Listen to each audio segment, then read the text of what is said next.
السلام علیکم ورحمۃ اللہ وبرکاتہ۔ ان الحمد للہ نحمده ونستعینه ونستغفره ونعوذ باللہ من شرور انفسنا ومن سیئات اعمالنا، من یهده اللہ فلا مضل له ومن یضلل فلا هادی له،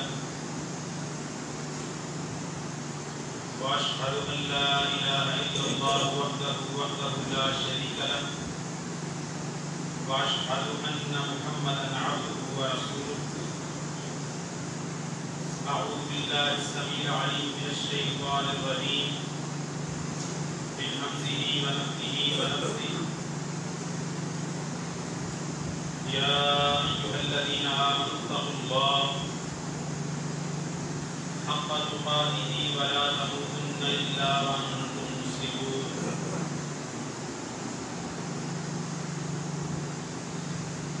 يا أيها الناس اتقوا ربكم الذي خلقكم من نفس واحدة وخلق منها زوجها وبث منهما رجالا كثيرا ونساء، واتقوا الله الذي تساءلون به والأرحام إن الله كان عليكم رقيبا۔ يا أيها الذين آمنوا اتقوا الله وقولوا قولا سديدا يصلح لكم أعمالكم ويغفر لكم ذنوبكم، ومن يطع الله ورسوله فقد فاز فوزا عظيما۔ وقال جل وعلا في موضع آخر: ولله على الناس حج البيت من استطاع إليه سبيلا۔ أما بعد فإن خير الحديث كتاب الله، وخير الهدي هدي محمد صلى الله عليه وسلم، وشر الأمور محدثاتها وكل محدثة بدعة وكل بدعة ضلالة وكل ضلالة في النار۔ تمام قسم کی حمد و ثنا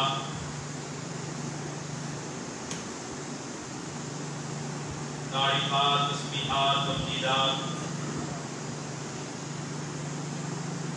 بزرگی، بڑائی، پاکی، تقدیس و تحمید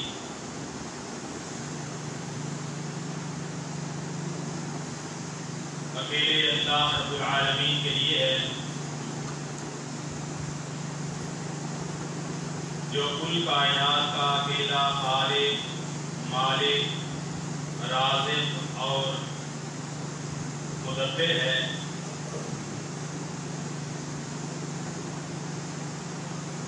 اور لاکھوں کروڑوں درود و سلام ہوں اس ہستی اقدس و مقدس پر کہ جن کا نام نامی اسم گرامی محمد الرسول اللہ صلی اللہ علیہ وسلم ہے۔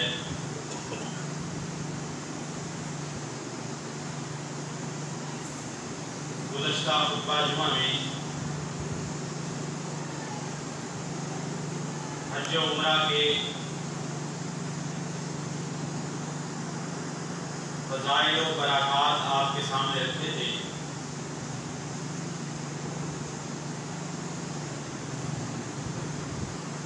آج کے خطبہ میں اختصار کے ساتھ عمرہ کرنے کا مکمل طریقہ بیان کیا جائے گا، اور اس کے ساتھ ہی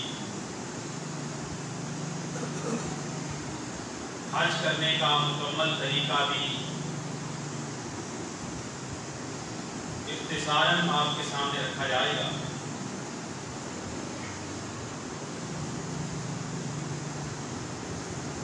ہمارے یہاں جو بھی لوگ حج کرنے کے لیے عام طور پر جاتے ہیں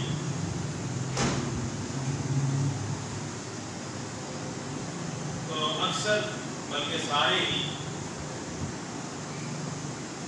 حج کی 3 اقسام میں سے حج تمتع ادا کرتے ہیں،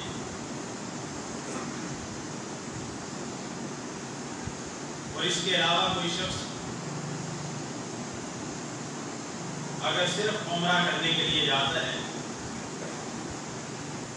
تو اس کو عمرہ کے مسائل طریقہ پتہ نہیں ہوتا، اتنا لمبا سفر کر کے جاتا ہے، مال خرچ کر کے جاتا ہے اور لمبی مدت اپنے گھر بار سے دور رہتا ہے، لیکن حج کرنے کا طریقہ نہیں آتا، عمرہ کرنے کا طریقہ نہیں آتا، تو بہت ساری غلطیاں عمرہ کرنے والے اور حاجی حضرات کر دیتے ہیں۔ کچھ نقائص اور غلطیاں تو ایسی ہیں کہ جس سے حج اور عمرے کی ذات پر کوئی فرق نہیں پڑتا، بلکہ ثواب میں کمی آتی ہے، سنت عمل رہ جاتا ہے، حج اور عمرہ ہو جاتا ہے، لیکن بعض غلطیاں ایسی ہیں کہ اگر ایک شخص لا علم ہے، وہ حج کے واجبات، حج کے فرائض یا حج کے ارکان میں سے کسی رکن کو یا صحیح طریقے سے ادا نہیں کر پاتا، یا پھر اگر صحیح طریقے سے ادا کرنا اس کو آتا ہے لیکن وہ اس کو بھول جاتا ہے، چھوڑ دیتا ہے، ترتیب آگے پیچھے کر دیتا ہے، تو حج کے واجبات کو چھوڑ دینا، فرائض کو چھوڑ دینا یا کسی رکن کو چھوڑ دینا، اس وجہ سے حج یا عمرے کی صحت پر فرق پڑتا ہے کہ آیا اس شخص کا حج مکمل ہوا ہے یا نہیں ہوا، آیا وہ شخص اس کا حج، اس کی جو حج کے مناسک تھے وہ پورے ہوئے یا نہیں پورے ہوئے۔ تو سب سے پہلے عمرہ کرنے کا طریقہ آپ کے سامنے رکھوں گا، کیونکہ حج تمتع، پہلے یہ سمجھ لیں کہ حج کی 3 اقسام ہیں، حج تمتع، حج افراد اور حج قران۔ حج تمتع کا یہ مطلب ہے کہ ایک شخص حج کے مہینوں میں شوال، ذوالقعدہ اور ذوالحجہ، یہ 3 مہینے حج کے مہینے، کیا معنی کہ یعنی کوئی شخص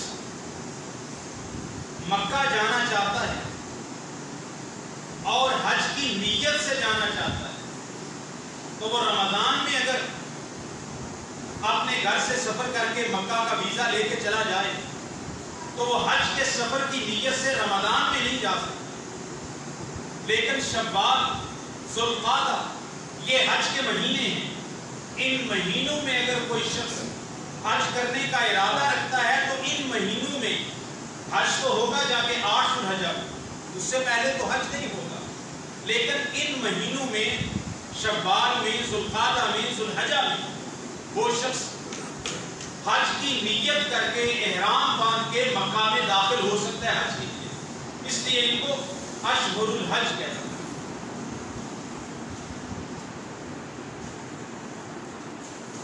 تو اگر کوئی شخص حج تمتع کے بارے میں، حج تمتع کیا ہے، جو عام لوگ، اکثر لوگ، بلکہ میں سمجھتا ہوں سارے لوگ جتنے بھی اطراف سے آتے ہیں مکہ کے علاوہ وہ سارے ہی حج تمتع کرتے ہیں، اور رسول اللہ صلی اللہ علیہ وسلم نے اگرچہ حج قران کیا تھا لیکن حج تمتع کو پسند کیا کہ یہ زیادہ آسان ہے، بہتر ہے، اور صحیح بخاری کی حدیث لو استقبلت من امری ما استدبرت ما سقت الحج، اگر میں پہلے جان لیتا جو حج تمتع میں آسانی ہے تو میں اپنی قربانی کا جانور مدینہ سے نہ لے کے آتا، میں حج قران نہ کرتا بلکہ حج تمتع کرتا، چونکہ نبی کریم صلی اللہ علیہ وسلم اپنی ہدی، اپنا قربانی کا جانور مکہ سے، مدینہ سے ساتھ لے کے آئے تھے تو آپ کا حج قران ہو گیا تھا، حج تمتع یہ ہے سب سے پہلے جو ہم کرتے ہیں. ایک شخص ذوالقعدہ میں گیا، ذوالحج کے شروع کے مہینوں میں دنوں میں گیا حج کی نیت سے. جب وہ اپنے گھر سے چلے گا اور میقات پر جا کر وہ بندہ تلبیہ کرے تو اس نے حج کا تلبیہ نہیں کہنا، نہ اس نے حج کی نیت وہاں پہ کرنی. حج تمتع والا اس نے صرف اور صرف عمرے کی نیت کرنی، اور وہ میقات سے عمرے کی نیت کرتا ہے، جا کے عمرہ کرتا ہے، عمرہ کر کے وہ احرام کھول دیتا ہے، وہ بالکل احرام کی پابندیوں سے آزاد ہو جاتا ہے. پھر دوبارہ احرام کب باندھتا ہے، دوبارہ احرام کی پابندیاں اس پر کب لاگو ہوتی ہیں، جب وہ شخص دوبارہ 8 ذوالحج کو حج کا احرام بن کے منا جاتا ہے. یہ حج تمتع ہے. تمتع کا معنی فائدہ اٹھانا، کہ اس شخص نے پہلے جا کے عمرہ کیا، عمرہ سے فارغ ہو کے اس شخص نے احرام کھول دیا. یہ حج کی اور احرام کی اور ہر طرح کی جو پابندیاں اس پر لگی تھی اس سے وہ آزاد ہو گیا، کہ یہ سلے ہوئے کپڑے نہیں پہن سکتا، خوشبو نہیں لگا سکتا، اور حقوق زوجیت ادا نہیں کر سکتا. یہ جتنی پابندیاں اس پر لگی تھی وہ ساری اب کھل گئی عمرہ کرنے کے بعد. اب یہ انتظار کر رہا ہے، مکہ میں رکا ہوا ہے، مدینہ چلا گیا ہے، کہیں ادھر ادھر زیارتیں کر رہا ہے. 8 ذوالحجہ تک یہ بالکل آزاد. اب 8 ذوالحجہ کو یہ حج کا احرام باندھتا ہے، اور 8 9 10 11 12 13 تک یہ 5 دن ہیں، ان میں حج کے مناسک پورے کرتا ہے. دوبارہ احرام تو اس کا 10 کو کھل جاتا ہے، اور اس کے بعد وہ گھر کو آ جاتا ہے. یہ حج تمتع. پہلے عمرہ کرنا، عمرہ کر کے احرام کھول دینا، اس کے بعد دوبارہ 8 ذوالحجہ کو حج کا احرام باندھنا، اور اس کے بعد حج کے مناسک پورے کر کے فارغ ہو جانا. یہ حج تمتع. اب اسی کی مثل حج قران ہے. قران کا مطلب ہوتا ہے ملانا، دو چیزیں اکٹھی کرنا. اس کا معنی یہ ہے جو نبی کریم صلی اللہ علیہ وسلم نے کیا تھا، اور اس کے لیے شرط یہ ہے کہ جو شخص حج قران کرے گا وہ مکہ میں داخل ہونے سے پہلے اپنا قربانی کا جانور راستے میں یا گھر سے لے کے آئے. تو وہاں پہ آ کے جانور قربانی کا نہیں دے سکتا. اگر کسی شخص کے پاس قربانی کا جانور نہیں ہے، وہاں جا کے خریدنا ہے، تو اس کا حج تمتع ہوگا، حج قران نہیں ہو سکتا. حج قران کے لیے شرط ہے کہ بندہ اپنے قربانی کا جانور، ہدی کا جانور ساتھ لے کے آئے. اب یہ شخص بھی میقات سے، جو اس کا میقات ہے وہاں سے عمرے کی نیت کرتا ہے، لبیک حجا و عمرہ. اب یہ شخص اپنے تلبیہ کے اندر حج اور عمرے کی اکٹھی نیت کرتا ہے. مکہ میں پہنچتا ہے، جا کے عمرہ کرتا ہے، عمرہ سے مکمل صفا مروہ کی سعی کر کے اپنے بال نہیں منڈواتا، احرام بھی نہیں کھولتا. اب آگے حج شروع ہونے میں 8 ذوالحجہ میں 2 دن ہیں، 4 دن ہیں، 10 دن ہیں، 20 دن ہیں، مہینہ ہے، پہلے چلا گیا شوال کے گیا، تو اتنے دن اس کو احرام کے ساتھ ہی رہنا پڑتا ہے. پہلے جو حج تمتع والا تھا اس نے بھی جا کے عمرہ کیا، لیکن صفا مروہ کی سعی کر کے بال کٹوا کے احرام کھول دیا، وہ آزاد ہو گیا، عام کپڑے پہن. دوبارہ احرام کب باندھے گا؟ جب 8 ذوالحجہ ہے. لیکن جو حج قران کرنے والا ہے، جس نے حج اور عمرے کو اکٹھا ملایا ہے، یہ بھی جا کے پہلے عمرہ ہی کرتا ہے. صفا مروہ کی سعی کرنے کے بعد یہ بال منڈوا نہیں سکتا، کٹا نہیں سکتا، اور یہ اپنے احرام کھول نہیں سکتا. یہ احرام کی حالت میں ہی رہے گا، چاہے وہ 5 دن ہو حج کے دنوں میں، چاہے 10 دن ہو، چاہے 20 دن. دوبارہ 8 ذوالحجہ کو سارے لوگ جب مینا کی طرف جاتے ہیں، یہ بھی مینا میں جاتا ہے، وہی جو احرام گھر سے پہن کے آیا تھا. احرام کا مطلب احرام کی نیت ہوتی، کپڑے نہیں ہوتے. احرام کے کپڑے 100 دفعہ بھی بدلے جا سکتے، وہ پتہ ہی نہیں. تو 2-4 احرام کے کپڑے لے جاؤ، ایک میلا ہو گیا بدلو، دوسرا پہنو. یہ نہیں کہ احرام کا وہ جو کپڑا پہن لیا نا تو اس کو بدل نہیں سکتے، تو 1000 دفعہ بدل سکتے، کوئی مسئلہ نہیں. تو احرام سے مراد اس کے احرام کی پابندیاں، احرام کی نیت مراد ہے، نہ کہ وہ جو پہنا ہوا لباس ہے. وہ لباس وہ 2 چادریں اتار کے دوسری 2 چادریں پہن سکتا ہے، کوئی حق نہیں. اب اس نے عمرہ کیا، عمرہ کر کے احرام نہیں کھولا، بلکہ اس کے بعد جب حج کیا، حج کے مناسک پورے کر کے 10 ذوالحجہ کو جب اس نے جو ہے وہ 3 کام کر لیے، وہ جو آگے بتاؤں گا، اس کے بعد یہ احرام کی پابندیوں سے آزاد ہوتا ہے. یہ ہو گیا حج قران. حج تمتع، حج قران ایک فرق ہے. دونوں نے پہلے جا کے عمرہ کیا، حج حج تمتع والے نے عمرہ کر کے احرام کھول دیا، آزاد ہو گیا، دوبارہ احرام باندھا 8 ذو الحجہ کو۔ حج قران والا پہلی شرط قربانی ساتھ لے کے جائے گا، عمرہ کر کے احرام نہیں کھولے گا۔ احرام کب کھولے گا؟ جب حج کے مناسک ادا کرے گا۔ اس کے بعد حج افراد ہے، وہ صرف مکہ والے کر سکتے جو مکہ کے رہائشی ہیں ادھر کی۔ وہ یہ ہے کہ ایک بندہ عمرہ کرتے ہی 8 ذو الحجہ کو، اس سے پہلے اس نے کوئی عمرہ نہیں کیا، کوئی طواف نہیں کیا، کوئی سعی نہیں کیا، 8 ذو الحجہ کو جب حج کا دن، حج کے دن شروع ہوتے ہیں 8 ذو الحجہ کو، 8 تاریخ کو وہ بندہ اپنے گھر سے، اپنے ہوٹل سے، جہاں بھی ہے، یعنی مکہ والا، مکہ کا رہائشی، ادھر کا مقیم، حج کا احرام باندھتا ہے، تلبیہ کہتا ہے اور مینا چلا جاتا ہے۔ وہ 5 دن حج کے مناسک ادا کرتا ہے اور صفا مروہ کی سعی کر کے، طواف کر کے، اور اس کے بعد حج کے مناسک ادا کر کے وہ صرف حج کر کے خارج ہو جاتا ہے۔ یہ حج افراد ہے، یہ اہل مکہ کے لیے، باہر والوں کے لیے، کیونکہ باہر والا جو بندہ آئے گا اس نے طواف قدوم کرنا ہے، طواف قدوم عمرے کے اندر آ جائے گا۔ اب یہ تو میں نے حج کی 3 اقسام بیان کر دی، وقت بہت کم ہے، میں سب سے پہلے عمرے کا تذکرہ کرتا ہوں۔ عمرہ بہت ہی آسان عبادت ہے، اللہ نے جو عبادات بندے کو بتائی ہیں یاد کرنے کے لیے عمرہ کوئی راکٹ سائنس نہیں ہے۔ اور حج کے مسائل سے لوگ اتنا ڈرتے ہیں، میں نے تو چلو علماء کا کیا نام لینا، طلباء ڈرتے ہیں حج کے مسائل سے۔ ہمارے ایک بہت بڑے شیخ الحدیث ہوتے تھے گجرانوالہ، وہ کہتے تھے کہ جو مولوی 3-4 مسائل میں مہارت حاصل کر لینا تو وہ مفتی ہے، یعنی فتویٰ دے سکتا ہے۔ پہلا حج کے مسائل، دوسرا زکوٰۃ کے مسائل، تیسرا وراثت کے مسائل، اور چوتھا اس وقت میرے ذہن سے نکل گیا کیا تھا، بہت آسان ہے۔ تو کہنے کا مقصد ہے جو بندہ ان مسائل میں مہارت حاصل کر لے، کیونکہ حج کے مسائل میں بندہ روز بھول جاتا ہے کیا کرتا، لیکن میں نے جب الحمدللہ صحیح بخاری پڑھی، پہلے میں بھی سمجھ نہیں آتی، میں نے غور کیا تو حج کے مسائل کون سے مشکل، ایسی مجھے سمجھ آئی کہ میں سمجھتا ہوں کہ بہت ہی آسان ہے، صرف جگہوں کے نام کی ترتیب یاد کرنی، نہیں یاد ہوتی برقے پہ لکھ دو، مینا، مزدلفہ، اس کے بعد عرفات، جب ترتیب یاد ہو جائے گی فلاں جگہ جانا ہے، فلاں جگہ جانا ہے، 60 ڈیٹے لکھ لو، کوئی مسئلہ نہیں ہے۔ حج کا طریقہ عام بندہ بھی آسانی سے سمجھ سکتا۔ عمرے میں 4 کام ہیں۔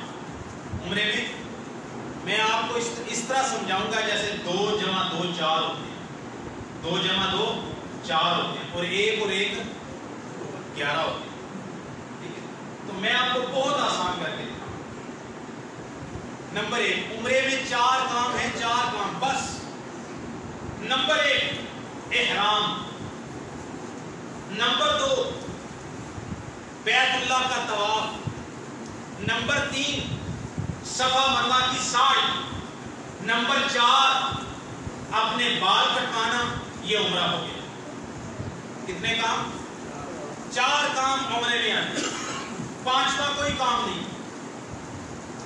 معتمر کے لیے مرد ہو یا عورت ہو، 4 کام ہیں صرف عمرے میں۔ احرام بتاؤں گا، احرام کس کو کہتے ہیں، احرام کی کیا شرائط واجبات کیا۔ احرام، نمبر 2 بیت اللہ کا طواف، نمبر 3 صفا مروہ کی سعی، اور نمبر 4 بال کٹوانا مڈوانا مردوں کے لیے، اور تھوڑے سے انگلیوں کے برابر بال اپنی چٹیا سے پیچھے برابر کر کے کاٹ لینا خواتین کے لیے۔ یہ عمرہ ہو گیا، عمرہ مکمل۔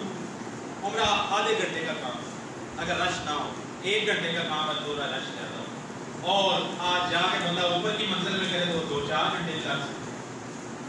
سب سے پہلے جو بندہ عمرہ کرنے کے لیے جا رہا ہے، یہاں پر میں ایک غلطی کی طرف اشارہ کر دیتا ہوں۔ بہت ساری ہماری ماؤں بہنوں جو عمرہ کرنے کے لیے جانا چاہتی ہیں، مسئلہ پتہ نہ ہونے کی وجہ سے ان پہ ناجائز پابندیاں لگا دی ہیں۔ کیا سمجھ لیا گیا؟ لوگوں نے یہ سمجھا ہے کہ اگر کوئی خاتون نماز اور روزہ نہیں کر سکتی تو وہ عمرے پہ نہیں جا سکتی۔ یہ کس نے کہا بھائی؟ یہ مسئلہ کہاں سے آیا؟ آسمان سے گرا یا آسمان آپ نے زمین سے کھود کے نکالا؟ پھر اس پر مستضاد ظلم یہ ہے میڈیکل کے اندر کہ پھر خواتین کی نیچر خراب کرتے ہیں، فطرت خراب کرتے ہیں، اللہ کی فطرت کے ساتھ کھیلتے ہیں، پھر ایسی میڈیسن یوز کرواتے ہیں کہ جس کے لیے یہ خطرہ ٹل جائے اور عورت جا کے آرام سے عمرہ کرے، تاکہ ان کو نماز روزہ اس حالت میں منع۔ سب سے پہلی بات احرام باندھنا، بیت اللہ کی طرف حج یا عمرے کا احرام باندھ کے جانا نہ حیض والی عورت کے لیے منع ہے، نہ نفاس والی عورت کے لیے منع۔ کیا ہے منع؟ یہ ہے کہ طواف نہیں کر سکتی۔ تو کیا کرے؟ جو ہماری مائیں بہنیں حج کے لیے جانا چاہتی ہیں، عمرہ کے لیے جانا چاہتی ہیں اور وہ نماز نہیں پڑھ رہی، ان کا جو ٹکٹ اور جو آج کل اسکیجول ہوتے ہیں اس میں تبدیلی نہیں ہو سکتی، تو وہ اسی طرح جائے گی اپنے گھر کے فیملی افراد کے ساتھ۔ اس کا احرام تو کوئی ہے نہیں، عام کپڑے ہیں، لہٰذا وہ لاہور سے، پنڈی سے، سیالکوٹ سے جدہ کے لیے فلائٹ لے گی۔ جب یلملم آئے گا وہاں سے وہ عمرے کی نیت کرے گی، تلبیہ کرے گی، مکہ پہنچے گی۔ اب نماز نہیں پڑھ سکتی تو طواف بھی نہیں کر سکتی، گویا کہ عمرے کے مناسک ادا نہیں کر سکتی، لہٰذا کیا کرے گی؟ باقی گھر والے فیملی کے افراد عمرہ کریں، اس کو ہوٹل میں ٹھہرا دیں یا باہر کہیں جو ہے مسجد حرام سے باہر وہاں پر محفوظ جگہ پہ بٹھا دیں، وہ 1-2 گھنٹے میں گھر کے فارغ ہو جائیں، بعد میں 1 دن 2 دن 4 دن، اس کے بعد جب یہ نماز شروع کر دے گی، غسل کرے گی، اپنے کپڑے تبدیل کرے گی، آرام سے آ کے وہی جو عمرے کا احرام باندھ کر وہ گئی تھی، ابھی وہ حالت احرام میں ہے، اس کا احرام ٹوٹا نہیں ہے، احرام ختم نہیں ہوا، وہ عمرے کی حالت میں ہے، صرف نماز منع ہونے کی وجہ سے عمرے کا منسک طواف منع ہو گیا۔ جب طواف منع ہو گیا سعی نہیں ہو سکتی، جب طواف اور سعی دونوں نہیں ہو سکتے تو اس عورت کا عمرہ نہیں ہو سکتا، یعنی عمرے کے مناسک ادا نہیں ہو سکتے، لہٰذا ہوٹل میں، گھر میں، باہر ٹھہر گئے، مسجد میں نہ آئے۔ جب وہ نماز شروع کر دے اور نماز اس کی شروع ہو جائے، غسل کرے، کپڑے تبدیل کرے اور آ کے اپنے گھر کے کسی فیملی ممبر کے ساتھ آ کے طواف کرے، سعی کرے، اور اس کے بعد اس کا عمرہ مکمل ہو گیا۔ اب لوگ کیا کرتے ہیں؟ غلطی در غلطی یہاں سے لے جاتے ہیں۔ اب وہ جا کس لیے رہی ہے؟ عمرے کے لیے، نماز نہیں پڑھ رہی، کی کریے ہم؟ اب پیچھے تو چھوڑ کے نہیں جا سکتے، پہلے تو قافلوں میں سفر ہوتا تھا، اگر اس وقت یہ جہالت کا مسئلہ اس وقت بھی ہوتا تو لوگ کہتے ہیں چلو دوسرے قافلے میں چلے جائیں گے، اب تو ٹکٹ ہے، اب تو ویزا ہے، پتہ ہے کہ اس تاریخ کو جانا ہی جانا ہے، لہٰذا پھر کیا کرتے ہیں؟ لے جاتے ہیں، ایسے لے جاتے ہیں، اور نہ اس کو وہ احرام کی نیت کرتی ہے، نہ وہ تلبیہ کہتی ہے، یلملم سے گزر جاتی ہے، جا کے ہوٹل میں ٹھہرو، پھر وہ مسجد عائشہ رہنے جاؤ۔ کہاں سے آیا مسئلہ؟ آپ کو پتا ہے کہ اس مسئلے کی وجہ سے آپ نے کتنا بڑا قرآن و سنت کا ایک مسئلہ چھوڑا ہے۔ جو شخص عمرہ کرنا چاہتا ہے یا حج کرنا چاہتا ہے اور وہ مکہ کے باہر سے آ رہا ہے اور میقات کی حدود سے باہر سے آ رہا ہے، وہ میقات کی حدود میں احرام کی نیت کیے بغیر اگر داخل ہو جاتا ہے تو حج اور عمرہ کے فرائض اور واجبات میں سے ایک واجب اور فرض کا تارک ہوتا ہے۔ اگر وہ جان بوجھ کے، چاہے وہ حیض والی عورت ہے، چاہے نفاس والی عورت ہے، یا عام کوئی مرد ہے جس کو سعودی حکومت اجازت نہیں دیتی اور وہ چھپ کے جا کے حج یا عمرہ کرنا چاہتا ہے اور وہ کہتا ہے میقات سے اگر احرام بن کے جائیں گے تو شرطیں پڑھ لیں گے، پھر وہ ایسے ہی گزر جاتے ہیں عام کپڑوں کے اندر، جو ہی میقات سے گزر کے جہاں پر چوکیاں لگی ہوتی ہیں اس کے بعد جا کے احرام باندھتے ہیں۔ اب اس بندے نے کیا کیا ہے؟ اس بندے نے ایک واجب کو چھوڑا ہے۔ واجب کیا ہے؟ کہ جو بندہ میقات کی حدود سے باہر سے آ رہا ہے اور حج کی نیت سے آ رہا ہے اور عمرے کی نیت سے آ رہا ہے، اس کے لیے لازم ہے، واجب ہے، فرض ہے کہ وہ شخص میقات کی حدود کو میں داخل ہونے سے پہلے تلبیہ کہے، اگر مرد ہے تو 2 چادریں پہنے اور حج یا عمرے کی نیت کر کے میقات کو کراس کرے۔ اگر ایسا نہیں کیا تو کیا ہوگا؟ اس بندے کو کفارہ دینا پڑے گا، اس بندے کو کفارہ دینا پڑے گا۔ اور کفارہ کیا ہے؟ واجب چھوڑنے کا، فرض چھوڑنے کا ایک دم، یعنی ایک بکری یا ایک گائے یا ایک اونٹ قربان کرنی پڑے گی، صدقہ کرنی پڑے گی، کیونکہ فرض چھوڑا ہے، واجب چھوڑا ہے۔ تو سب سے پہلے عمرے کے اندر کیا ہے؟ احرام۔ احرام کا کیا معنی ہے؟ حج یا عمرہ کی نیت کا۔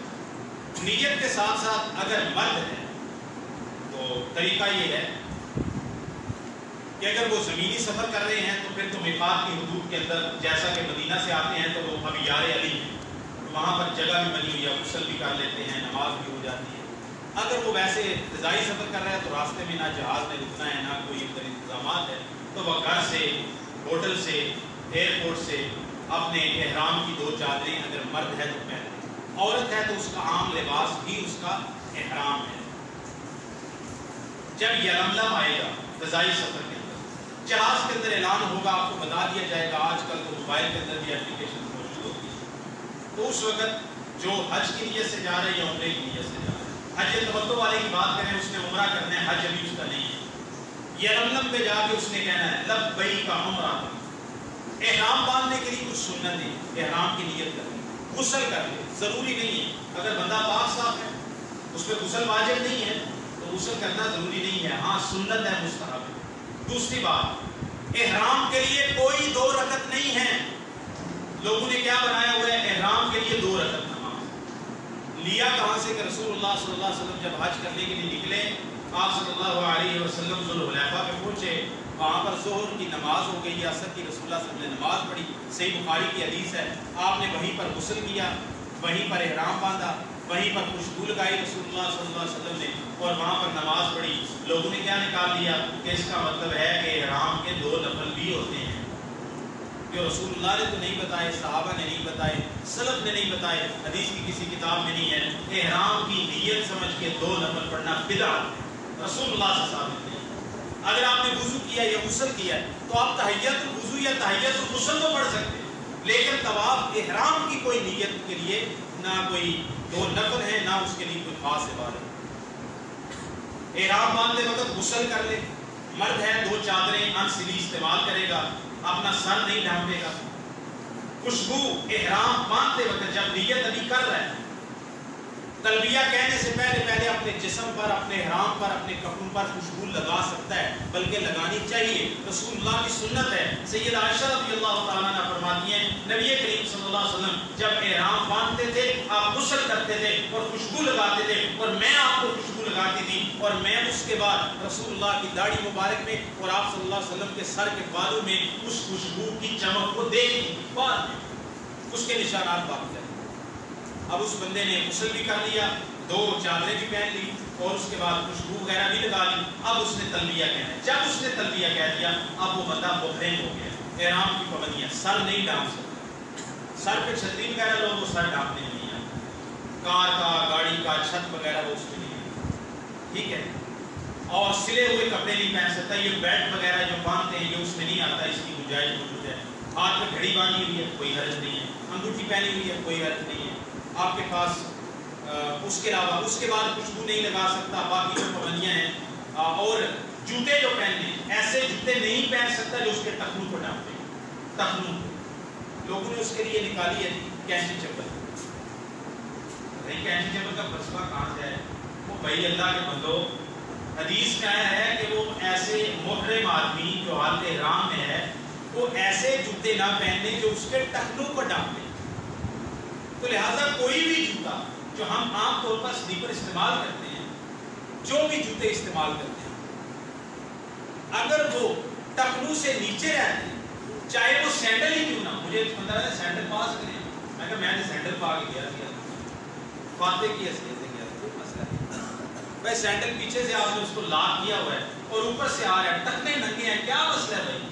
اب یہ مجھے لگتا ہے یہ سازش جو ہے نا، جو کینچی چپل بنانے والی کمپنیاں ہیں نا، انہوں نے مولویوں سے فتویٰ لیا کہ یار یہ فتویٰ دو کہ احرام کی حالت میں صرف کینچی چپل ہی چل سکتی ہے۔ اچھا میں اس کا ایک بیک گراؤنڈ بھی آپ کو بتا دیتا ہوں، یہ علمی بات۔ احناف کے نزدیک جو ٹخنا اور کاب کا لفظ آیا ہے نا وضو کے اندر اور احرام والی، کاب سے مراد جو اوپر ابری ہوئی ہڈی ہے نا، اب یہ کینچی چپل کہاں سے آئے گی؟ ٹھیک ہے، احناف کے نزدیک یہ جو کاب ہے، ہم کہتے ہیں کعبین، قرآن مجید میں آتا ہے کہ فَاغْسِلُوا وُجُوهَكُمْ وَأَيْدِيَكُمْ إِلَى الْمَرَافِقِ وَامْسَحُوا بِرُؤُوسِكُمْ وَأَرْجُلَكُمْ إِلَى الْكَعْبَيْنِ۔ جب آپ وضو کرو یا غسل کرو تو آپ اپنے پاؤں کو وضو کے اندر ٹخنوں سمیت دو۔ اب یہ جو کعب کا لفظ ہے، کاف عین با، اس کا عام ترجمہ جو مفسرین سلف سے آیا اس سے مراد یہ ابری ہوئی سائڈ کی ہڈی ہوتی ہیں 2 پاؤں کے۔ احناف کے نزدیک اس کا معنی کیا ہے کہ جو پاؤں کے اوپر والی ابری ہوئی ہڈی ہوتی ہے نا، یہ اس سے مراد ہے۔ تو جب کعب کا معنی یہ لیا، رسول اللہ صلی اللہ علیہ وسلم نے فرمایا احرام والا بندہ اوپر کا جو کعب ہے وہ اس کو ڈھانپ نہیں سکتا جوتے کے ساتھ، تو احناف کے نزدیک کعب سے مراد کے اوپر کی ہڈی، تو انہوں نے کہا اگر عام جوتا پہنے گا جو عام پہنتے ہیں تو پھر یہ کعب جو اوپر کی ہڈی ہے چھپ جائے گی نا، پھر وہاں سے نکلی کینچی چپل، سمجھ آئی بات؟ انہوں نے کہا یہ کینچی چپل پہنے، کینچی چپل پہننا کوئی ضروری نہیں، آپ سینڈل کوئی بھی چپل پہن سکتے ہیں، صرف یہ سائڈ کے جو ٹخنے جو آپ وضو میں دھوتے ہیں یہ ننگے ہونے چاہیے، اور عورتوں کے لیے یہ شرط نہیں ہے، یہ مردوں کے لیے شرط ہے۔ عورت سلا ہوا نقاب نہیں پہنے گی، حرام کی حالت جو جسم کے ساتھ چپک جائے۔ اچھا ادھر سے کئی بندوں نے نکالا بڑے بڑے، انہوں نے کہا کہ حالت حرام میں عورت چہرہ ننگا رکھے گی، ماشاءاللہ سبحان اللہ، کہاں سے آئی؟ صحیح بخاری میں حدیث ہے، سیدہ عائشہ رضی اللہ تعالی عنہا فرماتی ہیں کہ جب ہم حالت احرام میں تھی حجۃ الوداع میں رسول اللہ صلی اللہ علیہ وسلم کے ساتھ، اذا مرت بنا الرکبان، جب ہمارے پاس سے غیر محرم مردوں کے قافلے سوار گزرتے تو ہم میں سے ہر عورت اپنے پلو کے ساتھ اپنے چہرے کو ڈھانپ لیا کرتی۔ حالت احرام میں عورت سلا ہوا چپکا ہوا باندھا ہوا نقاب نہیں پہن سکتی حالت احرام میں، لیکن یہ کہاں سے آ گیا کہ عورت نے پردہ بھی نہیں کرنا چہرے کا؟ یہ کون سا اسلام آپ لوگوں کو سمجھائیں کہ عام حالات میں تو پردہ ہے لیکن حالت احرام میں پردہ بھی عورت کو معاف ہو جاتا ہے؟ نہیں، وہ نقاب پہننے سے منع کیا کہ نقاب جو باندھا ہوا ہے۔ اب اس کے لیے ہم طریقہ بتاتے ہیں کہ ایک عورت بڑی چادر لے اور جس طرح ہم چادر کے اندر عورت پلو کے ساتھ اپنا چہرہ ڈھانپ لیتی ہے، ایک طریقہ۔ نمبر 2، دوسرا طریقہ کہ عورت اوپر جو ہے وہ چادر باندھتی ہے اور نیچے گھونگھٹ نکال لیتی ہے۔ اب یہ بھی نقاب میں نہیں آتا، جس میں وہ جالی دار ہوتا ہے، عورت کو راستہ نظر آتا ہے لیکن دیکھنے والا اس کا چہرہ نہیں دیکھ سکتا، تو وہ جالی دار گھونگھٹ جو نیچے لٹکایا جاتا ہے وہ پہلے وہ بھی نقاب میں نہیں آئے گا۔ نقاب میں یہ آئے گا سلا ہوا نقاب جو اوپر باندھ دیا جائے اور چہرے کے ساتھ چپک جائے۔ تو نقاب پہننا منع ہے عورت کو، پردہ کرنا منع نہیں ہے، بلکہ پردہ کرنا ہر حالت میں ضروری ہے۔ سیدہ عائشہ فرماتی ہیں ہم حالت حج میں حالت احرام میں بھی چہرے کا پردہ کیا کرتی تھی، اور جب بھی ہمارے پاس سے کوئی ایسے لوگ گزرتے غیر محرم تو ہم اپنے چہرے کو ڈھانپ لیتے۔ چہرہ ڈھانپنا منع نہیں ہے، بلکہ چہرہ ڈھانپنا ہر حالت میں ضروری ہے۔ احرام باندھ کے گیا، غسل کیا، خوشبو لگائی، 2 کپڑے 2 چادریں پہنی، چہرہ نہیں سر نہیں ڈھانپنا مرد نے، اس کے بعد خوشبو نہیں لگانی اور خشکی کا شکار نہیں کرنا، یہ ساری جو پابندیاں ہیں۔ بال نہیں اتارنے، اس کے بعد ناخن نہیں اتارنے۔ اگر کسی بیماری کی وجہ سے بال یا ناخن اتارنے پڑ جائیں حالت احرام میں، جیسے کہ ایک شخص نے اتارے تھے تو اس کو پھر جو ہے وہ دم دینا پڑے گا، یعنی ایک بکری جو ہے وہ اللہ کے راستے میں ذبح کریں اگر مجبوری کی وجہ سے بال اتارنے پڑ گئے۔ مثال اب بندہ کہ آج یہ مجبوریاں کہاں پیش آتی ہیں، ایک بندہ گر گیا، اس کا سر پھٹ گیا، اب اس کی سٹیچنگ کرنی ہے تو سٹیچنگ کرنے کے لیے اس کے بال مڑنے پڑیں گے۔ تو جس بندے کو ایسی مجبوری بن جائے کہ اس کا سر پھٹ گیا، اس زخمی ہو گیا، اب اس کے بال مونڈ کر سٹیچنگ کرنی ہے، ڈاکٹر نے اس کی سرجری کرنی ہے، تو اس شخص کے لیے ضروری ہے بال مونڈے۔ تو جب حالت احرام میں بال مونڈے جائیں اگرچہ مجبوری کی وجہ سے، تو پھر اس شخص کے لیے لازم ہے کہ وہ ایک دم دے، یعنی ایک قربانی کرے۔ اگر اس کی استطاعت نہ ہو تو پھر 3 روزے۔ اس کے بعد بندہ سفر کرتے ہو، اب تلبیہ میں کیا پڑھنا ہے؟ عمرہ کرے، لبیک کا عمرہ، عمرے کا تلبیہ۔ اس کے بعد پورا تلبیہ سارے راستے میں لبیک اللہم لبیک، لبیک لا شریک لک لبیک ان الحمد والنعمت لک والملک لا شریک لک لبیک۔ یہ تلبیہ مردوں نے بلند آواز سے پڑھنا ہے۔ کب تک پڑھنا ہے؟ جب تک بیت اللہ مسجد حرام میں پہنچ نہیں جاتے۔ تلبیہ کب رسول اللہ صلی اللہ علیہ وسلم اور صحابہ نے روکا؟ جب آپ صلی اللہ علیہ وسلم صحن مسجد حرام میں پہنچ گئے۔ جب مسجد حرام میں پہنچے تو مسجد میں دایاں پاؤں آگے رکھیں اور مسجد میں داخل ہونے کی دعا پڑھیں۔ سامنے بیت اللہ ہے۔ اب یہ بات جو ہے نا تھوڑی ذرا کیا اس کو کہتے ہیں، ذرا لاجیکل بات ہے۔ کہتے ہیں بیت اللہ کو جب دیکھنا پہلی نظر پڑے نا تو جو دعا پڑھے دعا کرے قبول ہوتی ہے۔ میں بھی ایسے ہی سمجھتا ہوں یار بیت اللہ اللہ کی نشانیوں میں سے ایک نشانی ہے، بلکہ اللہ کی زمین پر میں سمجھتا ہوں سب سے بڑی اللہ کی صفت کوئی نشانی ہے وہ بیت اللہ شریف کی ہے۔ لیکن یہ مسئلہ نہ میں نے قرآن میں پڑھا ہے، یہ میری امانت ہے، یعنی یہ میرا دل کہتا ہے کہ بیت اللہ اللہ کی اتنی بڑی نشانی ہے، جب نظر پڑتی ہے اس پر پہلی دفعہ جو بندہ جاتا ہے اس کا تو حال ہی کیا ہو جاتا ہے۔ کسی نے دیکھا ہو بیت اللہ پہ پہلی نظر پڑتی بندہ اپنے آپ سے باہر ہو جاتا ہے، ایسا جذباتی وہ سین ہوتا ہے۔ تو دعا کرے گا اس وقت بندہ اللہ تعالیٰ کا خوف ڈر اللہ کی نشانی کو سامنے دیکھ رہا ہے تو یقیناً دعا قبول ہوگی۔ لیکن اس کے بارے میں یہ کہنا کہ رسول اللہ صلی اللہ علیہ وسلم نے یہ فرمایا ہو کہ جب بیت اللہ پہ پہلی نظر پڑے تو جو دعا کرو وہ قبول ہوتی ہے، ایسا مسئلہ نہ میں نے قرآن میں پڑھا نہ حدیث۔ آ گیا ہے اب عمرے کے لیے کیا کرنا ہے۔ عمرے کے لیے کتنے کام بتائے تھے؟ نمبر 1 احرام، نمبر 2 طواف۔ اب طواف شروع کرنا ہے، سبز لائٹیں لگی ہوئی ہیں، سامنے حجر اسود ہے، حجر اسود سے طواف شروع کرنا۔ نہ طواف سے پہلے کوئی 2 رکعت نماز ہے اور نہ ہی اس کے علاوہ طواف کے لیے کوئی ایسی شرائط ہیں۔ طواف کے لیے جو 2 رکھتے ہیں وہ 7 چکر مکمل کرنے کے بعد۔ سبز لائٹیں سامنے لگی ہوئی ہیں، سامنے حجر اسود ہے۔ اگر رش زیادہ نہیں ہے تو سنت یہ ہے کہ بندہ حجر اسود کو بوسہ دے طواف شروع کر دے۔ بوسہ دینا تو ممکن نہیں ہوتا عام حالات میں، ہاتھ لگا لے۔ اگر ہاتھ لگ جائے تو ہاتھ کو بوسہ دے لے۔ اگر ہاتھ بھی کوئی چھڑی ہے، کوئی اس طرح لمبا کوئی ایکسٹینشن ہے آپ کے پاس، آپ وہ حجر اسود کو چھو لیتے ہیں تو اس کو بوسہ دے دیتے ہیں۔ حجر اسود کو براہ راست بوسہ دینا نمبر 1 استلام کا طریقہ۔ ہاتھ لگ جائے ہاتھ کو بوسہ دینا نمبر 2۔ کوئی چھڑی وغیرہ چھڑی لگ جائے تو چھڑی کو حجر اسود سے ٹچ کر کے بوسہ دینا نمبر 3۔ اگر یہ تینوں ممکن نہیں ہے تو پھر دور سے دائیں ہاتھ اٹھا کے حجر اسود کی طرف اشارہ کرنا اور کیا کہنا؟ بسم اللہ اللہ اکبر۔ کیا کہنا؟ بسم اللہ اللہ اکبر۔ اب یہاں پر جو غلطی کرتے ہیں بسم اللہ اللہ اکبر، یہ بدعت ہے، یہ جائز ہی نہیں ہے۔ بوسہ کن صورتوں میں براہ راست حجر اسود کو بوسہ دیا، ہاتھ لگا ہاتھ کو بوسہ دیا، چھڑی لگی چھڑی کو بوسہ دیا۔ اب دور سے بیت اللہ کو فلائنگ کس کا ہے حجر اسود۔ سمجھ آ گئی بات؟ کیا بات کر رہے ہیں؟ نہیں، یہ طریقہ نہیں۔ اگر آپ کا ہاتھ لگا ہے ہاتھ کو بوسہ دینا، یعنی جو چیز حجر اسود سے ٹچ ہو رہی ہے، جو مس ہو رہی ہے، اس کو تو آپ بوسہ دے سکتے ہیں۔ لیکن اگر چوتھا طریقہ ازدحام ہے، اکثر لوگ ایسے ہی کرتے ہیں اور احرام باندھا ہوتا ہے، اس میں خطرے سے خالی بھی نہیں ہوتا کہ آپ حجر اسود کی طرف جائیں، احرام کھل جاتا ہے، بہت سارے مسائل ہوتے ہیں، تو لہٰذا دور سے کھڑے ہو کے حجر اسود کے سامنے پیچھے سبز لائٹیں ہیں، بسم اللہ اللہ اکبر، طواف شروع کر۔ مرد حضرات پہلے 3 چکر میں رمل کرنا ہے۔ اور ایک چیز بتانا بھول گیا کہ جو طواف قدوم ہوتا ہے، جب آپ عمرے وغیرہ کا طواف کرتے ہیں تو اس میں دایاں کندھا مرد نے طواف کے اندر ننگا رکھنا ہوتا ہے، اس کو استوا کہتے ہیں، ٹھیک ہے؟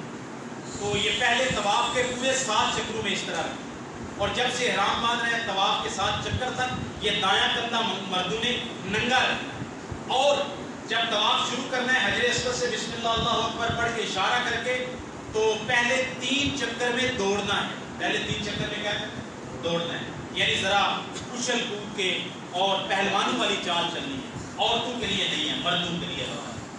اب رمل کرنا بھی کتنے ہیں؟ 3 کونوں میں کرنا ہے، چوتھے کونے میں نہیں کرنا۔ یہ حجر اسود ہے، یہ کیا ہے؟ اور جو میں اس وقت ڈائریکشن بتا رہا ہوں حجر اسود واقعی اس کونے میں ہی لگا ہوا ہے، حجر اسود اسی کونے میں آپ سمجھے کہ لگا ہوا ہے۔ یہاں سے آپ نے طواف شروع کیا، یہ کونا ہے، ادھر بیت اللہ کا دروازہ مقام ابراہیم ادھر آ جاتا ہے، ایک کونے میں آپ دوڑے، یہ دوسرا کونا جو حتیم والا وہ چبوترا پیچھے بنا ہوا ہے، ٹھیک ہے، حتیم جس کو کہتے ہیں، ٹھیک ہے، اس کونے میں آپ باہر سے ہونا ہے، حتیم کے اندر سے آئے تو طواف نہیں ہوگا، باہر سے ہو جائے، تو یہ دوسرا کونا، ادھر بھی دوڑے، یہ تیسرا کونا ہے، یہاں پر رکن یمانی آپ، تو یہاں پر بھی آپ دوڑے۔ جب رکن یمانی پہ پہنچے حجر اسود سے لے کے یہ حتیم تک کا کونا، حتیم کے لے کر یہ والا کونا، اس کونے سے لے کر رکن یمانی تک پہلے 3 چکر، اور 3 چکروں میں صرف پہلے 3 اطراف کے اندر مردوں نے دوڑنا ہے، رمل کرنا ہے۔ اور جب اس کونے پہ پہنچتے رسول اللہ صلی اللہ علیہ وسلم، اب اس کے پیچھے لاجک کیا تھی، جب رسول اللہ صلی اللہ علیہ وسلم عمرۃ القضاء کرنے کے لیے آئے، شاید ذوالقعدہ میں تھا اگر میں تاریخ میں غلطی نہیں کر رہا، آپ آئے نا صلح حدیبیہ میں عمرہ کرنے کے لیے، انہوں نے روک دیا، نہیں جان دینا چاہیے، واپس جاؤ۔ رسول اللہ صلی اللہ علیہ وسلم واپس چلے گئے ادھر ہی قربانیاں نہار کر کے۔ جب اگلے سال آئے تو مکہ والے دیکھ رہے تھے، انہوں نے کہا، انہوں نے دور سے کہا، انہوں نے کہا یہ آ گئے ہیں، ان کو یثرب کے بخار نے ہلکان کر دیا ہے، یہ تو مریض جسم ہے، نہ کر سکتے ہیں۔ جب رسول اللہ صلی اللہ علیہ وسلم کو یہ بات پوچھی نا، آپ نے کہا ذرا پہلوانا والی چال ذرا نا ایسی نہ ٹھوک کے چلو ذرا، انہیں پتہ لگے۔ اب یہ جو اس طرف بھی مکہ وہ مشرکین اوپر بیٹھے تھے، اس طرف بھی، اس طرف بھی، جب اس طرف آتے تھے نا تو بیت اللہ سامنے آ جاتا تو وہ پہاڑی کے پیچھے چھپ جاتا، یعنی بیت اللہ کے اس دیوار کے پیچھے. تو آپ نے فرمایا ادھر سے وہ دیکھ رہے ہیں, میں نے ادھر سے ایک استدلال کیا, پتہ نہیں صحیح ہے درست ہے, میں نے بتا دیا کہ دکھلاوا کرنا ہر معاملے کے اندر حرام ہے, لیکن اپنی پاور دکھانا کافر کو ایسا دکھلاوا کرنا سنت ہے. کہ اب اس میں کیا تھا کہ پہلوانوں والی اچھل کود کر کے دوڑ کے چلو, یہ کہہ رہے ہیں یثرب کے مدینے کے بخار نے ان کو کمزور کر دیا ہے, آپ ذرا دوڑ کے چلو, ان کو پتہ چلے کہ صحابہ پہلوان لوگ ہیں, کوئی مدینے کے بخار نے ان کو جو ہے وہ ہلکان نہیں کیا. اس کونے میں بھی دوڑا, اس کونے میں بھی دوڑا, رکن یمانی پہ عام چال چلنا شروع کر دیا. اب یہ رکن یمانی اور یہ حجر اسود, رکن یمانی کے لیے بھی ایک یہ شرط ہے, یعنی ایک منسک ہے, اگر اس کو ہاتھ لگ سکے تو آپ دایاں ہاتھ لگا سکتے ہیں. نہ رکن یمانی کا بوسہ ہے, نہ ہاتھ لگا کے اس کو بوسہ ہے, نہ اس کی طرف اشارہ ہے. یہ بھی ایک غلطی کرتے ہیں, تو لوگ اشارہ کرتے ہیں. جب میں آخری دن آیا نا طواف وداع کر رہا تھا, تو ایک بندہ جو ہے نا رکن یمانی کے ساتھ ایسے ایسے ہاتھ رکھ رہا تھا. تو ایک بندہ کالا بدو آ گیا, اس نے اس کو کہا اترو کہتا یہ فقط بید الیمنا, بس صرف دائیں ہاتھ سے. وہ صحیح کہہ رہا تھا. اس نے اس کو پیچھے دھمکی لگا دی, جو اردو میں رہ گئے ہیں, بڑے تیز مزاج لوگ ہوتے ہیں, گرم مزاج.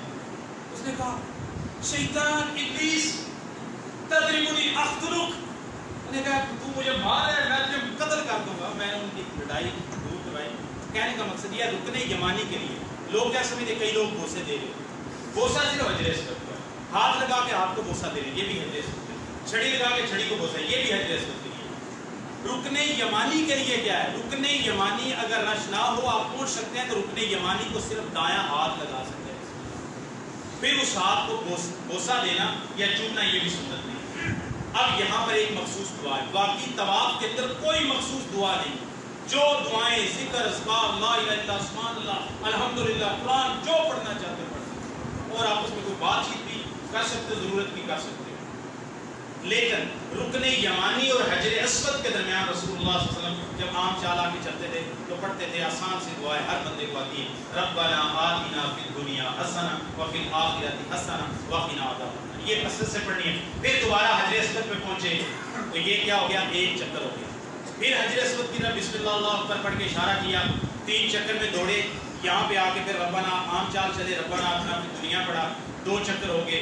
تیسرے چکر کے اندر بھی 3 کونوں کے اندر دوڑے, اور یہاں پر آ کے عام چال چلے, ربنا آتنا دعا پڑھی, اور یہ اس بندے کے پورے ہو گئے 3 چکر.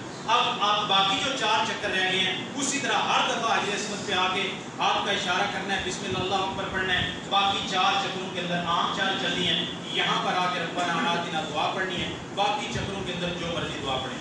یہاں سے آپ کا چکر شروع ہوگا, یہاں پہ آپ کا 7واں چکر مکمل ہوگا. جب آپ کا 7واں چکر یہاں پر مکمل ہوگا تو اس کے بعد مقام ابراہیم کے پیچھے, ویسے تو مقام ابراہیم مطاف کے اندر آئے تو ادھر ممکن نہیں ہے, پیچھے جا کے اگر جگہ موجود ہو تو 2 رکعت نماز پڑھنی ہے. طواف عام نفلی نماز ہوگی, نیت ہوگی طواف کی 2 سنتیں, تو 2 سنتیں پڑھنی ہیں.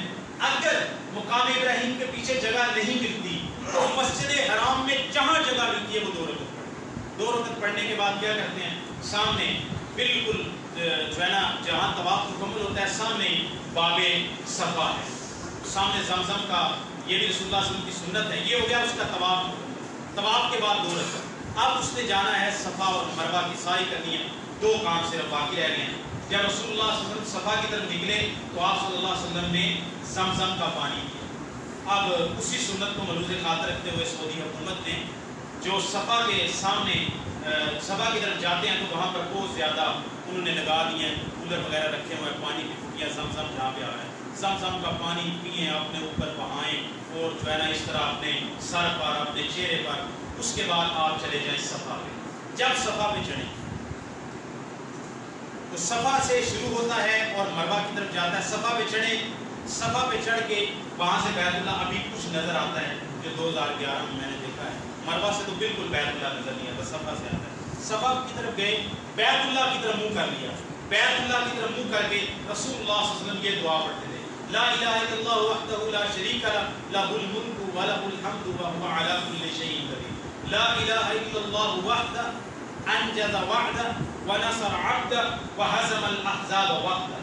یہ دعا یاد کر لیں، چھوٹی کتابوں میں بھی یہ دعا لکھی ہوئی ہے. صفا پہ جا کے کم از کم یہ 3 دفعہ دعا پڑھیں اور بیت اللہ کی طرف منہ کریں. اس کے بعد ہاتھ اٹھا کے لمبی دعا کریں. بہت جلدی کرتے ہیں لوگ صفا مروا پہ، آئے ہاتھ اٹھایا اور چلے گئے. صفا پہ رسول اللہ لمبی دیر کھڑے رہے، لمبی دعا کی. ہاں ایک چیز کا خیال رکھیں، رش زیادہ ہے تو بھائی آپ اپنی دعا کر لیں 2 4 5 منٹ، دوسرے لوگوں کو موقع دیں. پھر یہ نہ کہ میں لمبی کرنی تو آدھا گھنٹہ کھڑے رہیں، دوسرے لوگوں کو تکلیف ہوگی. صفا پہ چڑھا، جا کے یہ دعا پڑھی، بیت اللہ کی طرف منہ کیا، ہاتھ اٹھا کے لمبی دعا کرے. اگر رش زیادہ نہ ہو، اگر رش زیادہ ہو دوسروں کو موقع دے، دعا کرے اور مروا کی طرف چل پڑے. صفا کی پہاڑی سے نیچے اترے مروا کی طرف، جہاں پر سبز لائٹیں آئیں درمیان میں، وہاں پر مردوں نے دوڑنا ہے عورتوں کے لیے. واہ سبحان اللہ ہماری شریعت کے حیا کا بھی کہ یہ مسئلہ چلا کس سے تھا؟ ایک بی بی کے دوڑنے سے. کہنے شریعت کے اندر شریعت سے بڑھ کر عقل استعمال نہیں ہو سکتی کہ بندہ کہ اس طرح اگر سوچا جائے تو یہ سیدہ حاجر ام اسماعیل دوڑی تھی تو اس کی وجہ سے صفا مروا پہ دوڑنا حج کے مناسک میں ایک منسک اور ضروری عمل بن گیا. دوڑی تو بی بی تھی لیکن آج مردوں کو دوڑنے کی اجازت ہے، عورتوں کو نہیں. کیوں؟ وہاں پر وہ عورت اکیلی تھی، دیکھنے والے غیر محرم نہیں تھے. اب وہاں پر غیر محرم ہے، حیا کا تقاضا ہے، عورتوں نے نہیں دوڑنا، مردوں نے دوڑنا ہے. سبز لائٹوں میں دوڑنا ہے. جب سبز لائٹ ختم ہو عام چال چلی. مروا پہ گئے، مروا پہ جا کے بھی بالکل یہی کرنا. بیت اللہ کی طرف منہ کر لیں، بیت اللہ وہاں جالیوں سے نظر اب نہیں آتا، تو بیت اللہ کی طرف منہ کر کے پھر دعا کرنی ہے. ایک غلطی لوگوں کو میں نے کرتے ہوئے دیکھا، مروا پہ جا کے نا الگ پہاڑی بنی ہوئی ہیں، انہوں نے وہ ڈال کے اس کے اوپر جو ہے وہ کافی اس کو نرم کیا ہوا ہے، تو پاؤں میں چبھتی تو نہیں ہے، نفل پڑھ رہے ہوتے. سبحان فرض نماز کبھی پڑھی رہا ہو. دین کے اندر اضافہ کرنے اور بدعات ایجاد کرنے کہاں سے شروع ہوگا؟ اب مجھے یہ سمجھ نہیں آئی، پتہ نہیں یہ ہر چکر میں وہاں نفل پڑھتے ہیں یا پتہ نہیں صفا مروا کی سعی مکمل کرنے کے بعد پڑھتے ہیں. اللہ سے ڈر جاؤ، کوئی نفل نہیں ہے صفا مروا.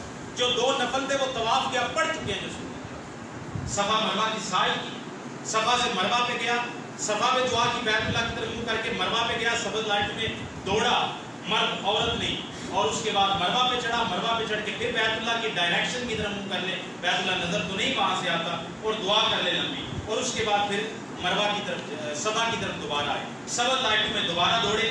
یہ اس کا کتنے چکر ہو گئے؟ جب صفا سے مروا پہ آیا تو 1 چکر ہو گیا، جب مروا سے دوبارہ صفا پہ آیا تو 2 چکر ہو گئے. طواف میں کیا ہوتا ہے؟ جہاں سے چکر شروع ہوا وہاں پہ دوبارہ پہنچے گا تو 1 چکر ہوگا.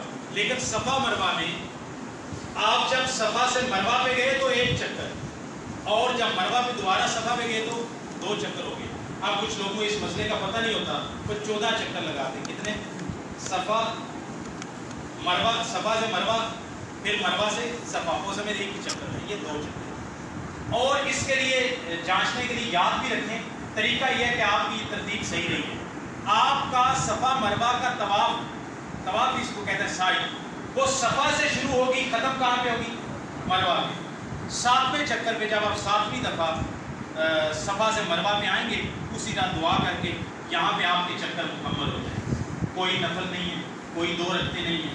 اس کے بعد ایک کام رہ گیا، وہیں پہ لوگ کھڑے ہو گئے. یار یہ بھی تو دیکھیں نا، ہم میں صفائی ستھرائی کا کوئی سلسلہ ہی نہیں ہے یار، کوئی ہمارے اندر کوئی، میں سمجھتا ہوں کوئی نفاست ہی نہیں ہے. وہاں پہ کھڑے ہو کے صفا میں نا یہاں تک کہ دیکھا ہے کہ محرم حضرات اپنی عورتوں کے بھی بال نہیں کاٹتے اور کینچیاں پکڑی ہوتی ہیں میرے بال کٹتے. یار صفا سے آپ مروا کے ساتھ جب نکلے تو مروا کے دروازے باہر نکلو، سارے جام ادھر بیٹھے ہوتے ہیں، تو جا کے ان سے بال منڈواؤ. اگر وہ موجود نہیں ہے تو کوئی ضروری نہیں ہے کہ بال منڈوانے کے لیے وہیں سے منڈوانے ہیں. ہوٹل چلے جاؤ، اپنے باہر چلے جاؤ، مکہ میں کسی بھی دکان پہ جا کے مرد حضرات بال منڈوائیں، یہ افضل ہے. بال صرف چھوٹے چھوٹے کروا لیں، کٹوا لیں، لیکن اس میں بھی ڈنڈی نہیں مارنی، عمران خان والی ڈنڈی، سیاسی لوگوں والی ڈنڈی. یہ کیا کرتے ہیں سیاسی لوگوں کو؟ جا کے نا کینچی پھاڑ کے رہتے ہیں، 2 کلمہ کٹ. یار یہ کیا بات ہے؟ تقسیم کا یہ معنی نہیں ہے. رسول اللہ صلی اللہ علیہ وسلم نے فرمایا اللہم ارحم المحلقین، اللہم ارحم المحلقین، اللہم ارحم المحلقین. اے اللہ جو اپنے بالوں کی مرد ٹینڈ کروانے والے حج عمرہ میں 3 دفعہ ان کے لیے رحمت کی دعا کی. اللہ اپنے بالوں کو منڈوانے والوں پر رحمت فرما، بالوں کو منڈوانے والوں پر رحمت فرما. اے اللہ حج عمرہ میں بالوں کو منڈوانے والوں پر رحمت فرما. ایک صحابی اٹھیا، انہیں باڑا نہ لگتا، بڑا پیار سے ماشاءاللہ، اس نے کہا اللہ کے نبی بال مقصرین، اللہ کے نبی جو منڈوا نہیں سکتے تو چھوٹے کروا لیتے ہیں ان کے لیے بھی. آپ نے ایک دفعہ بال کٹوانے آپ نے فرمایا بال مقصرین اللہم ارحم المقصرین، اے اللہ جو بال چھوٹے کرواتے ہیں کٹوا لیتے ہیں ان پر بھی رحمت فرما. لیکن کٹوانے کا مطلب کیا ہے؟ کٹوانے کا مطلب میں نے لوگوں کو دیکھا ہے اور ویڈیوز کے اندر بھی دیکھا ہے، جو بڑے لوگ جو اپر کلاس کے لوگ جاتے ہیں جا کے ادھر سے 2 کلمے کٹوائیں گے سمجھا بات نہیں. آپ نے اپنے سر کے سارے بال چھوٹے کروانے ہیں، کینچی سے کروا لیں، مشین سے کروا لیں. یہ تقسیم کا مطلب ہے. یہ تقسیم کا مطلب کیا ہو گیا؟ کینچی کے ساتھ ادھر سے 2 کلمے کاٹ ادھر سے کاٹ اور سمجھا کہ نہیں یہ غلط ہے. تو بال چھوٹے بھی کروا سکتے ہیں لیکن سارے بال سارے سر جمیع سر کے اکثر سر کے. اور منڈوائیں تو مردوں کے لیے اکثر ہے. عورتوں کے لیے کیا ہے کہ محرم پردے کے اندر، ضروری نہیں بڑی کھڑے ہو کے ہوٹل پہ جاؤ پردے کے اندر جا کے اگر کوئی خاتون اس کے ساتھ ہے اپنی کینچی وغیرہ اس طرح کی چیز ساتھ رکھے تو ان کا محرم بال یہ انگلی کے برابر ایک پورے کے برابر 1 انچ 2 انچ کے برابر بال برابر کر کے پیچھے سے ان کے بال کاٹ دیں. عورتوں کے لیے اتنا ہی. عورتوں کے بعد عورتیں کاٹ دیں افضل ہے. عورتیں نہیں ہیں تو محرم مرد جو اس کے ساتھ ہے اس کے بال کاٹ دیں. جب آپ نے یہ کام کر لیا آپ کا عمرہ مکمل ہو گیا. آپ احرام کھولیں، احرام کھولنے کے بعد غسل کریں، اب آپ آزاد ہیں. حج کا طریقہ میں بیان کروں گا لیکن حج کا طریقہ اگلے جمعے انشاءاللہ ہو جائے گا. دوبارہ آخر میں اختصاراً بتا دیتا ہوں. عمرے میں 4 کام ہیں. کتنے کام ہیں؟ 4 کام. 5واں کوئی کام نہیں. احرام باندھنا یعنی احرام کا مطلب ہے میقات سے جب آپ نے میقات کو کراس کرنا ہے تو مردوں نے 2 انسری چادریں پہن رکھی ہوں، سر نہ ڈھانپ رکھا ہو اور ایسا جوتا نہ پہن رکھا ہو جو ان کے ٹخنوں کو ڈھانپنے والا ہو، ٹخنوں کو کور کرنے والا. خوشبو احرام باندھنے سے پہلے، احرام کی نیت کرنے سے پہلے خوشبو بھی لگا سکتے ہیں، غسل بھی کر سکتے ہیں. اور طواف کے لیے کوئی 2 رکھتے ہیں یا زائد نفل نہیں ہے. وہ تو اللہ کے نبی نے ظہر کی نماز ادا کی تھی. طواف کی کوئی 2 احرام کی کوئی 2 رکھتے رسول اللہ صلی اللہ علیہ وسلم نے نہیں پڑھی تھی. عورتوں کے لیے عام اس کے جو کپڑے ہیں رنگ دار سلے ہوئے وہی اس کا جو ہے وہ احرام ہے.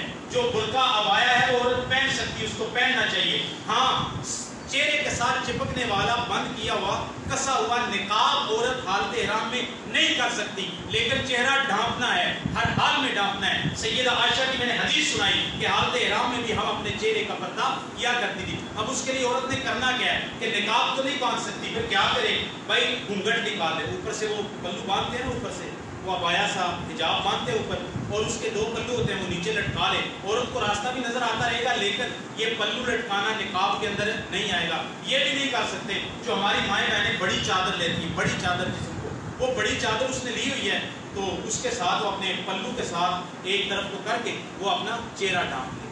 پردہ ہر حال میں عورت پر واجب ہے، چاہے حالت احرام میں ہو، چاہے مکہ میں ہو، چاہے مدینہ میں ہو. جو نقاب پہننے سے منع کیا ہے وہ چہرے کے ساتھ چپکنے والا مخصوص نقاب پہننے سے منع. اس کے بعد بندہ چلا گیا، تلبیہ سارے راہ کہتے رہنا ہے. جب بیت اللہ میں داخل ہو گیا مسجد حرام میں تلبیہ کہنا چھوڑ دینا ہے. اس کے بعد بندے نے طواف کرنا ہے. طواف کا طریقہ میں نے بتا دیا. طواف کے بعد 2 رکعت طواف کی سنتیں پڑھنی ہیں. اس کے بعد صفا پہ جانا ہے. صفا پہ جا کے بیت اللہ کی طرف منہ کر کے لمبی دعا کرنی ہے، ہاتھ اٹھانے ہیں. پھر مروہ کی طرف جانا ہے. سبز لائٹوں میں مردوں نے دوڑنا ہے، عورتوں نے نہیں دوڑنا. اور باقی جو عام راستہ ہے وہ عام چال کے ساتھ چلنا ہے. مروہ پہ جانا ہے. مروہ پہ جا کے پھر بیت اللہ کی ڈائریکشن کی طرف منہ کر کے لمبی دعا کرنی، ہاتھ اٹھا کے. وہاں پہ صفا مروہ پہ کوئی نفل، کوئی 2 رکعت نہ بعد میں نہ پہلے، رسول اللہ صلی اللہ علیہ وسلم کی سنت سے ثابت ہے. جب صفا مروہ کے 7 چکر مکمل ہو جائیں گے، اور چکر سے مراد یہ ہے صفا سے مروہ پہ آئے 1 چکر، مروہ سے واپس صفا پہ گئے تو 2 چکر ہو گئے. یہ پورا چکر نہیں، اس طرح طواف والا چکر. اور 7 چکر مکمل کر کے بال کٹوانے ہیں. مرد بال منڈوا سکتے ہیں، افضل ہے. کٹوا سکتے ہیں سارے سر کے وہ بھی جائز ہے. اس کے لیے رسول اللہ نے رحمت کی دعا کی ہے. عورتوں نے اپنے سر کے بال محرم یا عام عورت جو ہے کوئی بھی وہ پردے کے ساتھ ان کے بال انگلی کے برابر 1 انچ 2 انچ بال جو ہے پیچھے سے کاٹ دیں. یہ اس کا عمرہ مکمل ہو گیا اور اس کے بعد وہ احرام کی پابندیوں سے آزاد ہو جاتے ہیں. اس کے بعد حج کا طریقہ انشاءاللہ اگلے جمعے بیان کریں گے. السلام علیکم.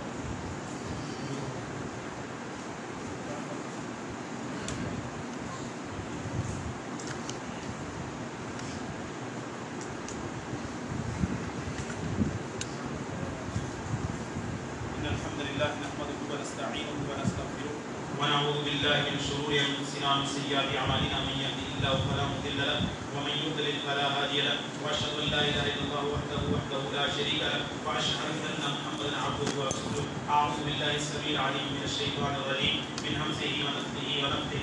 يا ايها الذين امنوا اتقوا الله حق تقاته ولا تموتن الا وانتم مسلمون. يا ايها الناس اتقوا ربكم الذي خلقكم من نفس واحده وخلق منها زوجها وبث منهما رجالا كثيرا ونساء واتقوا الله الذي تساءلون